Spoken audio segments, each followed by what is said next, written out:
good? Okay. All right, good evening. As you know, I'm Larry Snelling, Superintendent of Chicago Police Department. It is unfortunate that we're having this presser tonight because I come to you with a heavy heart because we've lost another police officer who was out working, attempting to protect the city, and was tragically taken away from us by gunfire. At approximately 8 o'clock tonight, in the 8,000 block of South Ingleside, our officers stopped a vehicle. That vehicle had 3 occupants. As the officers approached the vehicle, one of the occupants opened fire on a police officer and sounded like rapid fire. The officer was struck multiple times. There was also an occupant of the vehicle who was also struck by the gunfire. That individual is now deceased. At which time, the individual who shot our officer attempted to flee in the vehicle, could not make good his escape, at which point he fled the vehicle on foot. Another individual in the rear seat of the vehicle was taken into custody on scene by officers.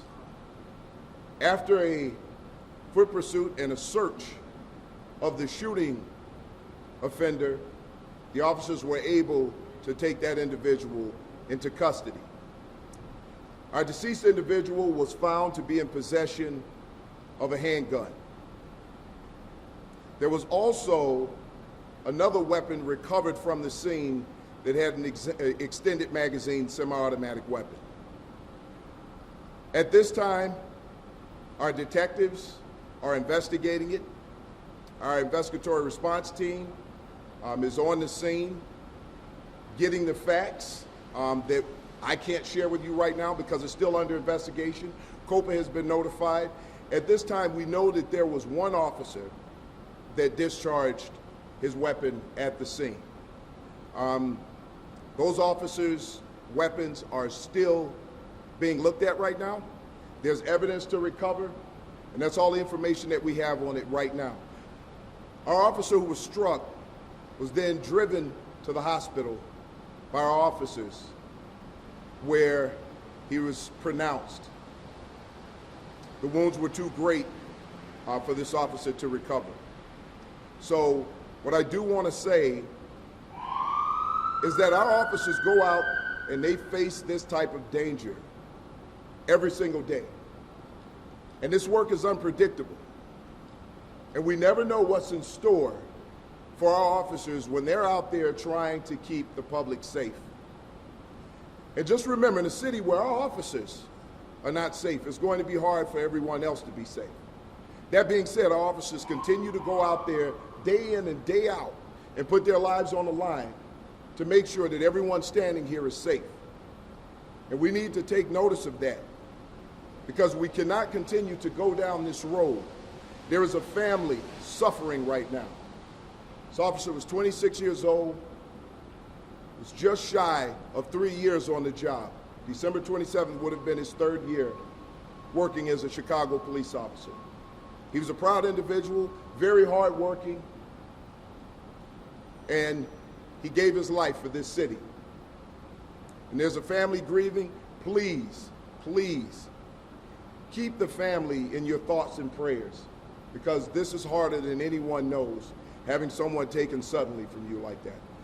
With that, I'm going to turn it over to Mayor Brandon Johnson. I appreciate him being here and stepping up as soon as he heard this, came out to the hospital. So I'm going to turn it over to the mayor, and after that, at some point, we'll open it up for questions. Mayor Johnson. Thank you, Superintendent. Tonight, the city of Chicago, we grieve and mourn the tragic loss of one of our brave, a member of the Chicago Police Department. This young officer courageously protected this city. As the family continues to grieve the shock the anger that they are feeling. I'm calling on all residents of this city to pray for this family, but I'm also calling on the residents of this city to put our arms around one another, and particularly our police department. This tragic loss cuts deep. The wound is severe. The only way we'll get through this tragic loss is if we put our arms around one another, recognize the value and the bravery of our police department, who put their lives on the line for us every day. The investigation will continue to unfold, but what we are calling for and what we anticipate and expect is swift call to justice, to make sure that those who are responsible for this tragedy are held accountable, and individuals who continue to seek terror in our city, we will hold you accountable. With that, again, our thoughts and our prayers with this family, and as a city of Chicago, we will rise again. With that, turn it back over to Superintendent Larry Snelly. Thank you, Mayor. With that, we'll take any questions. Superintendent, are you saying that the individual who fired at the officer, the individual that killed the officer, also shot the other occupant of the vehicle, or that's under investigation? Well, it's still under investigation, but right now, at this time, the other occupant of the vehicle was shot multiple times, more than likely by the gunfire that was released in the vehicle. And there was only one bullet fired by police. Was that from the weapon from the deceased officer or from a different officer? That we don't know. So, like I said, the officers' weapons have to be downloaded. That hasn't happened yet. So that's still under investigation right now. So once we have that information, we'll be able to get that out. Next question. Superintendent, can you clarify, did you say that what is that character in the first place? No, so right now we don't know until we talk to the officers.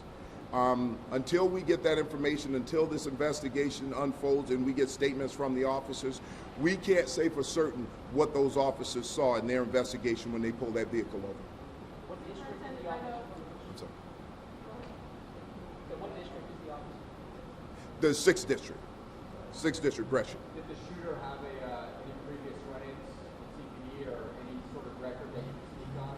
Right now, we can't speak on that because everything is still under investigation. That information will be forthcoming. But as we move along, we check those types of things. We look at backgrounds and things of that nature, but it's still under investigation at this time. Superintendent, it's been reported that one of the offenders cut off their ankle monitor. Can you respond to that? At this point, it's still under investigation. I can tell you yes, but it's still under investigation. We don't have all of the details around that right now, none that I can share with you, but yes, we have information that occurred. Staying on that point, you've been very vocal about repeat offenders not getting what they really should in court. There's a huge, obviously, election that's coming tomorrow with the Cook County 6th Attorney seat. What's the response? My response is this.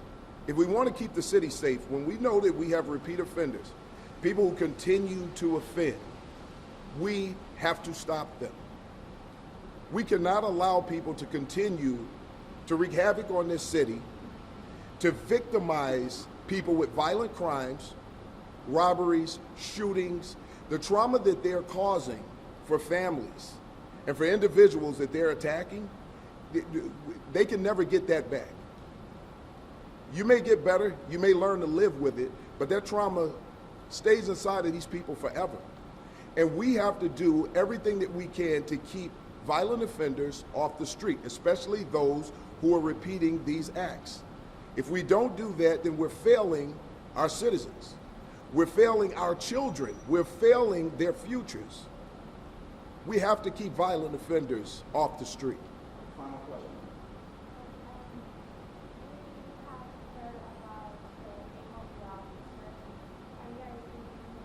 No, we're not going to release the officer's name right now, out of respect for the family especially.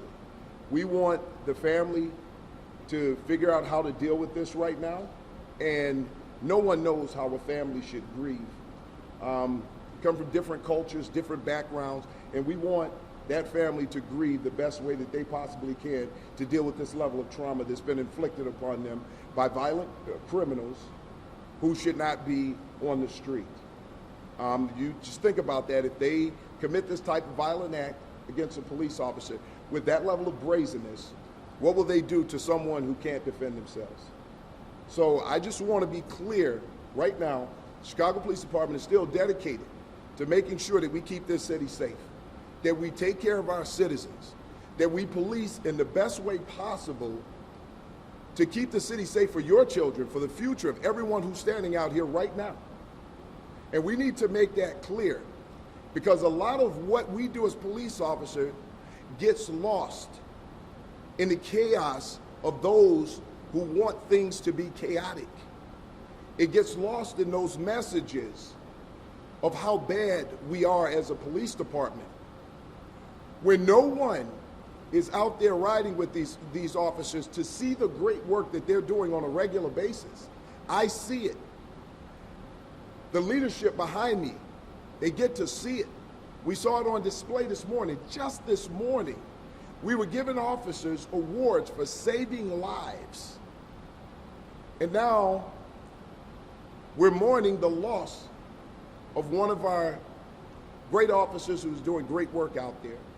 So I just want to put it out there. Our officers are putting their lives on the line so that everybody in this city can be safe. We never know what we're going to face out there. And we want to make sure, because I'm telling you right now, we're hell-bent on making sure we keep this city safe. And we're going to continue to work toward that. Thank you, Superintendent. Thank you. Are you able to just comment where the offender was arrested? Was it, you said it was after pursuit, was it a residence somewhere else? That, I don't have that information right now, because that is still part of the investigation. So, as I said, as this goes along, we'll have more information for you. Your message to the shooter tonight, the message to the shooter. The message to the shooter is the same message that we'll give to anybody out here who's committing violent acts and continuing to do so and wreaking havoc on our city. We will get you, and we will prosecute you to the fullest extent of the law. We're going to do the best possible investigation that we can, collect all of the evidence to make sure that we put people like this away so that they never see the light of day again.